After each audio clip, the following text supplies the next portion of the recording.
Bonjour et bienvenue dans la rubrique podcast de Vision Times. Aujourd'hui, nous vous présentons une adaptation d'un article de Laura Cozzolino intitulé « Le moine qui avait la capacité de prédire l'avenir ». Et si l'avenir était déjà écrit ? Et si un simple regard pouvait révéler le destin d'un homme, de sa grandeur à sa chute ? Dans la Chine ancienne, des histoires circulaient sur des moines aux pouvoirs extraordinaires. On disait qu'ils pouvaient lire l'avenir, guérir les maladies ou accomplir des miracles.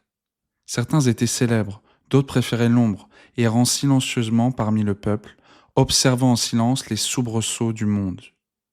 L'histoire que je vais vous raconter aujourd'hui provient d'une ancienne chronique, le Yi Jianzi. Elle nous parle d'un de ces moines discrets et d'une prophétie qui, des décennies plus tard, se révélera d'une précision glaçante. Nous sommes en Chine, entre 1111 et 1118, sous la dynastie des Song du Nord. La ville de Jiankang, que nous connaissons aujourd'hui sous le nom de Nanjing, est un centre culturel bouillonnant. Son académie attire les esprits les plus brillants de l'Empire. Imaginez la scène.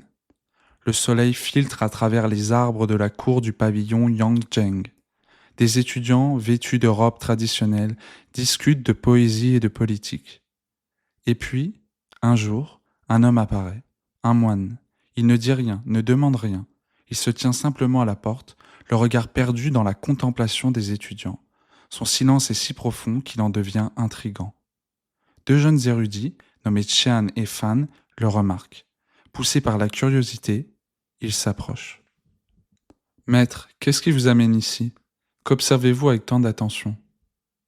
Le moine sort de sa rêverie, sa voix est un murmure à peine audible. « Étrange, si étrange. Le futur ministre d'État et le futur chancelier sont tous deux ici. De nombreux futurs secrétaires impériaux sont réunis en ce lieu. Même les moines prometteurs d'entre eux serviront un jour aux côtés de l'empereur. » Une prophétie audacieuse. Les étudiants qui entendent ces mots sont stupéfaits. Parmi eux se trouve un jeune homme un peu gauche, très grand, que tout le monde surnomme Qin aux longues jambes. Il n'a pas la réputation d'être le plus vif d'esprit. L'érudit, Fan, ne peut s'empêcher de sourire. Il désigne Qin du doigt et demande au moine, sur un ton moqueur, « Et lui alors, ce grand gaillard, pourrait-il lui aussi devenir un grand érudit à la cour ?» Le visage du moine se fait soudainement grave. Il se tourne vers Fan et le fixe intensément. « Tu ne dois pas parler à la légère. Un jour, ta propre vie pourrait dépendre de cet homme. » Un silence gêné s'installe, vite brisé par les rires des autres étudiants. La remarque leur paraît absurde, mais le moine ne sourcille pas. « Ne riez pas. À l'avenir, aucun de vous ne surpassera ses réalisations. » À ce moment précis, un autre étudiant, nommé Qing, entre dans la salle. Qing est tout l'inverse de Qin. Il est brillant, admiré, promis un avenir radieux. Tous les regards se tournent vers le moine, attendant un éloge. Mais le moine dit simplement que Qin occupera un jour un poste, puis, sans un mot de plus, il fait demi-tour et disparaît aussi silencieusement qu'il était apparu. Le temps file. 40 années s'écoulèrent. Les rires des étudiants se sont tus depuis longtemps, remplacés par les réalités du pouvoir, de la vie et de la mort. Et chaque parole du moine devint réalité. Le grand étudiant un peu gauche, Qin aux longues jambes, est devenu le chancelier Qin Rui, un nom tristement célèbre dans l'histoire chinoise, car il fut l'homme qui organisa la chute du plus grand héros militaire de son temps, le général Yue Fei. Il a atteint les plus hauts sommets du pouvoir, comme l'avait prédit le moine. Et les autres ? 3 sont devenus vice-chanceliers. D'autres ont servi l'empereur comme secrétaires impériaux. Quant au brillant Qing, celui dont tout le monde attendait tant, il est mort tragiquement peu de temps après avoir obtenu son premier poste, son immense potentiel jamais réalisé. L'histoire de ce moine est bien plus qu'une simple anecdote sur une étrange prédiction.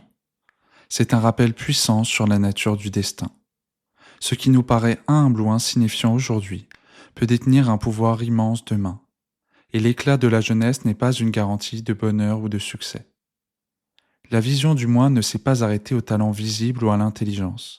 Elle a percé les apparences pour voir quelque chose de plus profond.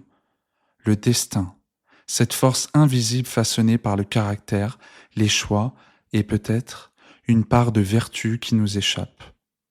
Alors la prochaine fois que vous croiserez un regard silencieux, demandez-vous, que voit-il que vous ne voyez pas ?